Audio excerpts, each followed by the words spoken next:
पावन नाम किसका? प्रभु का पावन नाम।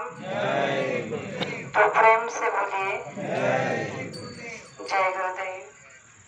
सबसे पहले योग परिवर्तक परम संत बाबा जय गुरुदेव जी महाराज, इनके चरणों में अरबों खरबों प्रणाम। ईश्वर भगवान और उनके दृश्य अदृश्य शक्तियों को कोटि कोटि प्रणाम। आदरणीय अन्ना जी और दादाजी, इनको भी मेरा प्रेम पूर्वक जय गुरुदेव। साथ ही साथ यहाँ पर उपस्थित मसले गांव के सभी माता पिता भाई बहनों को और दूर दराज से आए हुए सभी माता पिता भाई बहनों को बड़े प्रेम के साथ जय गुरुदेव। आज का सत्संग क्यों रखा है, इसका निमित्त हम सबको पता चल चुका है कि हमारे गुरु भाई योगेश दादा की दादी आज हमारे आपके बीच में नहीं रही और कल उनकी 10वीं क्रिया है और उसी के लिए आज का ये सत्संग यहाँ रखा गया है। तो कहने के लिए बड़ी गर्व की बात है इस परिवार के लिए, जो 2 शब्द में बताना चाहती हूँ कि गुरु महाराज का सत्संग जो हम सभी ने सुना है, शायद सबने सुना है या पता नहीं, लेकिन उसका जिक्र समाधान भाई ने अपने सत्संग में कई बार किया है। जो गुरु महाराज का सत्संग वो बार बार सत्संग के माध्यम से हमारे आप तक पहुंचाते थे कि अगर माता पिता घर में बुजुर्ग हैं, बूढ़े हैं, तो हर परिवार के सदस्यों ने उनकी ऐसी सेवा करनी चाहिए कि माता पिता का ऋण इसी जन्म में चुकता हो जाए, अदा हो जाए। और इसीलिए गुरु महाराज बार बार अपने सत्संग में ये बताते थे कि अगर मेरे माता पिता होते तो मैं आपको बता देता कि माता पिता की सेवा क्या होती है और कैसे करते हैं। तो ये सत्संग जब हमारे योगेश भाई ने भी सुना था तो उन्होंने अपने परिवार में आकर अपने परिवार से कहा, नहीं अपने पिताजी से, माँ से, अपनी धर्म पत्नी से कहा कि देखो गुरु महाराज ने हमें ये मौका इस जन्म में दिया है कि हम भी अपने इस दादी का ऋण इसी जन्म में चुकता कर दे, उसके कर्मों का लेन देन यही पर कर दे। और पिछले 2 साल से वो इस दादी की इतनी सेवा कर रहे थे कि सभी को पता है, गांव के गली के सब लोगों को पता है, रिश्तेदारों को पता है कि उन्होंने उनकी दादी की बहुत सेवा की, उनके पिताजी ने, उनकी पत्नी ने बहुत सेवा की और उस सेवा के करते हुए वो आज हमारे आपके बीच से चली गई है। लेकिन उनके कर्मों का जो ऋण था उन्होंने अदा करने की कोशिश तो जरूर की है, बाकी तो गुरु महाराज सब जानते हैं। तो गुरु महाराज ने ये सब हम सब के लिए अपने सत्संग के माध्यम से ये सत्संग सुनाया था कि आप संसार में रहो, माँ बाप की सेवा करो, पत्नी बच्चों की सेवा करो, सभी कामों करते उनके 24 घंटे में से 22 घंटे संसार में लगा दो, केवल 2 घंटे में अपना सच्चा परमार्थ बना लो। और ये काम हम सभी सत्संग को करना ही चाहिए, तब जाकर हमारा सत्संग सफल होगा, हमारा मनुष्य जीवन सफल होगा। जो गुरु महाराज ने कहा है कि अगर आपने संसार में रहते हुए परमार्थ कर लिया तो आपका लोक और परलोक दोनों बन जाएगा। तो प्रेमियों, ये कर्म का विधान है और ये कर्म सिवाय गुरु के हमारे इस संसार में कोई चुका नहीं सकता, क्योंकि ये ताकत केवल और केवल संत सदगुरु रखते हैं कि हमारे बुरे से बुरे कर्मों को काटने की ताकत केवल गुरु में होती है। और इसीलिए हमारे आपके गुरु तो परम शक्तिशाली है, जिन्होंने हमारे पता नहीं कितने जन्मों के कर्म काट दिए हैं।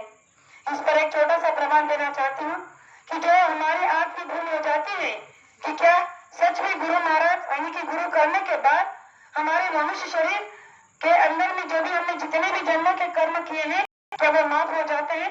तो प्रेमियों, ये महाराज का अटल सत्संग है और सत्य है। तो इस सत्य में मैं आपको एक छोटा सा 2 मिनट का प्रमाण बताती हूँ कि हमारे कर्मों को काटने की ताकत सिवाय संत के, गुरु के, तो आप कहोगे कैसे? सत्संगी था तो बड़ा ही और था, कर्मठ था और शाम से लेकर शाम संसार सारे कामों को करते हुए अपने बराबर समय देता और उसकी गुरु के प्रति इतनी सच्ची भक्ति और निष्ठा थी कि साधना में उसे आनंद आने लगा और धीरे धीरे करते हुए वो अपने साधना में इतना तल्लीन हो गया कि जब भी वो साधना में बैठता था तो 10 मिनट के अंदर उसका ध्यान लग जाता था और वो अपने गुरु से रूबरू हो जाता था। एक दिन ऐसे ही वो अपने घर में रात का समय था, साधन भजन करने के बाद सो गया। सोने के बाद मध्य रात्रि हुई और अचानक 3 लुटेरों ने उसके घर के अंदर में प्रवेश कर दिया और घर में लूट के हिसाब से आए थे तो उन्होंने सोना चांदी जेवर जो भी था पैसा सारा लूटना शुरू कर दिया। अब ये प्रेमी जाग गया और देखा तो उसके सबके हाथों में हथियार था। इसने कुछ नहीं कहा, केवल देखते रहा। उन लुटेरों ने उसके घर का सारा कीमती सामान जेवर पैसा जो भी था सब लूट लिया और जाने लगे। तो जाने ही वाले थे कि एक ने कहा कि अरे इसने तो हमें देख लिया है और अगर इसे जिंदा छोड़ दिया तो बाहर जाकर ये हमारा नाम सबको बता देगा और फिर हमें पुलिस पकड़ लेगी। तो इससे अच्छा है कि इसे यही मार दो। अब उन्होंने अपने जेब से पिस्तौल निकाली और उसके सीने पर बंदूक रख दी। अब जैसे ही उसके सीने पे बंदूक रखी तो वो रोने लगा, गिड़गिड़ाने लगा, कहने लगा कि देखो तुम्हें जो चाहिए था तुमने तो ले लिया, सोना चांदी पैसा जेवर, अब मुझे क्यों मार रहे हो। उसने बहुत विनती की, बहुत उनसे प्रार्थना की कि मुझे मत मारो, मैं कुछ नहीं बताऊंगा। लेकिन उन्होंने कहा कि नहीं, हमारा नियम है कि अगर हमारे सामने कोई जिंदा रह जाए तो हम उसे जिंदा नहीं रखते और तुम्हें तो बिल्कुल नहीं रख सकते क्योंकि तुमने हमें सब चोरी करते हुए देख लिया है। और उन्होंने उसके सीने पे बंदूक रख दी। तो उस भक्त ने जब देखा कि अब तो मेरी मौत निश्चित है तो उसे कहा कि देखो भाई, अगर तुम मारना ही चाहते हो तो मारो, लेकिन मुझे 10 मिनट का समय दो। बस 10 मिनट में आप मुझे चाहे मार दो, मैं कुछ नहीं कहूंगा। अब इन्होंने सोचा कि देखो अब ये मरने के लिए तैयार हो गया है तो 10 मिनट देने में क्या जाता है। उन्होंने कहा कि ठीक है कोई बात नहीं, 10 मिनट तुम्हें देते हैं, जो भी करना है जल्दी करो। उसने अपने आसन से उठकर दूसरी तरफ बैठ गया, सर पे कपड़ा डाल लिया और साधना में बैठ गया ध्यान के लिए। अब रो रहा है, अपने गुरु से अरदास लगा रहा है, प्रार्थना कर रहा है, विनती कर रहा है कि ये क्या हो रहा है। मैं तो दिन रात आपकी भक्ति करता हूँ, आपसे समर्पित हो चुका हूँ, आप मुझसे बात करते हो, मुझे आत्म साक्षात्कार होता है और फिर भी अगर आप मेरी मृत्यु को टाल नहीं सकते तो ये कैसा अचरज है। आप मेरे गुरु कैसे हो। आपने तो कहा है कि मैं आपकी प्रतिपल रक्षा करूंगा और अब जब ये डाकू मुझे मारने के लिए तैयार है तो आप कुछ क्यों नहीं करते। जैसे ही ध्यान में बैठा तो इन बातों को लेकर बैठा। 10 मिनट के अंदर उसकी आंख लग गई, मतलब उसका ध्यान लग गया और गुरु ने उसे दर्शन दिया और दर्शन देने के बाद उसे कहा कि बच्चा, ये जो तुम्हें 3 मृत्यु तुम्हारे सामने खड़ी है ये तुम्हारे कर्मों का फल है। तुमने 3 जन्म में इन्हें एक एक कर मारा था, लेकिन देखो ये तीनों एक ही जन्म में तुम्हें मारने के लिए आए हैं और मैं चाहता हूँ कि तुम इनका कर्म यही चुका दो और मरने के लिए तैयार हो जाओ, क्योंकि तुम्हें एक एक बार 3 बार आना पड़ेगा, कि 3 बार जन्म लेना पड़ेगा। इससे अच्छा इन तीनों के हाथों एक ही बार जाओ तो तुम्हारा और उनका लेन देन का जो कर्जा है यही अदा हो जाएगा। जैसे ही गुरु ने कहा उसने आंखें खोली और खड़ा होकर कहने लगा कि अब आप मुझे मार सकते हो। उसने उनके हाथों से बंदूक ली और अपने गर्दन पर रखकर कहा कि अब आप मुझे गोली मार दो, मुझे कोई परवाह नहीं। जैसे ही उसने कहा तो वो तीनों एकदम से आश्चर्यचकित हो गए। सोचने लगे कि अरे 10 मिनट पहले जो मरने के लिए रो रहा था, डर रहा था, बिन्नते गिड़गिड़ा रहा था कि मुझे मत मारो, ऐसा 10 मिनट में इसने किया क्या, देखा क्या, जो मरने के लिए तैयार हो गया। तो उन्होंने मरने से पहले उसे कहा कि देखो भाई, तुमने 10 मिनट के अंदर में जो भी कुछ भी किया है या देखा है वो बताओ और तभी हम आपको मारेंगे। उसे बहुत विनती करने के बाद उसे कहा कि देखो, जब आप लोग मुझे मार रहे थे तो मारने से पहले मैंने 10 मिनट का समय अपने आप के लिए लिया, यानी कि मेरे गुरु से मुझे बात करनी थी।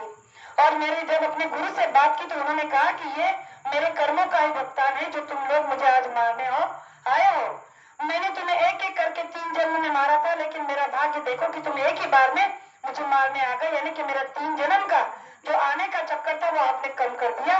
इसलिए अब मुझे आप आराम से मार दो, मुझे कोई चिंता नहीं, क्योंकि मैं ये कर्ज यही चुका कर जाना चाहता हूँ। मुझे ना जन्मना है ना मरना है, अब की बार में सब कुछ खेल खत्म करना है। तो उन चोरों के मन में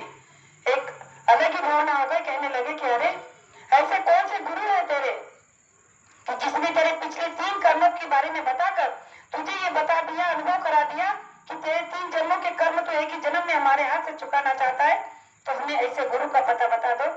और उन्होंने जैसे उस सत्संगी के मुखार से बातें सुनी, अपने हाथों से हथियार को फेंक दिया और उसे विनती करने लगी कि कृपा कर हमें भी आपके गुरु का पता बताइए, हम ये सब छोड़कर नए जीवन की शुरुआत करना चाहते हैं। और प्रेमियों, उस चोरों ने उस सत्संगी की बात को सुनकर अपने आत्मज्ञानी होकर गुरु के लिए समर्पित हो गए। सारे गुनाहों को माफ करने की शक्ति जिनमें होती है वो संत सदगुरु के ही होते हैं। और उन्होंने उस गुरु का पता बताकर वो उनके पास गए और उनसे प्रार्थना की कि आज के बाद हम जीवन में कभी भी चोरी नहीं करेंगे, बेईमानी नहीं करेंगे, कोई भी ऐसा कार्य नहीं करेंगे बुरे से बुरा जिसके लिए हमें जन्मना और मरना पड़े। तो प्रेमियों, ये बात गुरु महाराज ने सत्संग के माध्यम से हमें इसलिए सुनाई है कि हम सभी यहाँ कर्म करने के लिए आए हैं। तो कर्म हमें ऐसा करना होगा कि ना जाना है ना आना है। और कर्म आज हम रहे हैं, चलते हमारी आगे पूजा हो रही है। आज हम राम को पूछते हैं, लक्ष्मण को पूछते हैं, कृष्ण को पूछते हैं,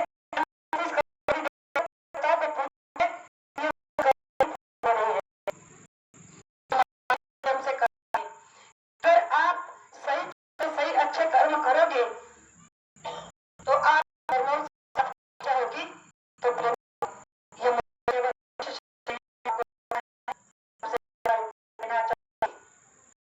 कि कर्म प्रधान विश्व रचि राखा, जो जस कर्म करे तस फल चाखा। जैसे कर्म करोगे वैसे होगा, इसलिए कैसे करो कि जन्मना और न मरना होगा। तो इस दादी के इस दसवीं के कार्य सत्संग के कार्यक्रम पर जो 2 बातें आपके सामने रखी, हो सकता है कहने में एक शब्द ऐसा निकल गया हो आपकी समझ करना ऐसे आशा